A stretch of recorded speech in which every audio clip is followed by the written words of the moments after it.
Ano ba yung gagawin niya pagka maraming nanliligaw sa girlfriend niya? Simple lang tol, hayaan mo lang. Hayaan mo silang manligaw men, hindi mo kasalanan yun. Hindi rin kasalanan ng girlfriend mo na maganda siya. Maging matured and understanding ka lagi pagdating sa mga ganyang bagay tol. 'Di ba? Pwede mong ipaglaban yan in a good way. Pagka sinachat yung girlfriend mo, hayaan mo lang sila. Hindi mo hawak yung buhay ng mga kalalakihan na yun eh. Yung girlfriend mo na kasi yung may problema dun pagka siya yung nag-reply pa. 'Di ba?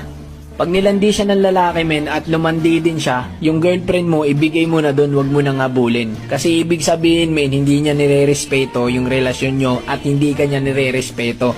Swerte mo na lang pagka yung girlfriend mo isinusumbong niya sa'yo kung sino yung kumakausap sa kanya. Yun ang pinaka the best na babae sa mundo. Kasi dun ka lang makakahinga ng maluwag at makakasigurado ka na ikaw lang talaga. Pag nilandi siya at lumandi din yung girlfriend mo, ibigay mo na.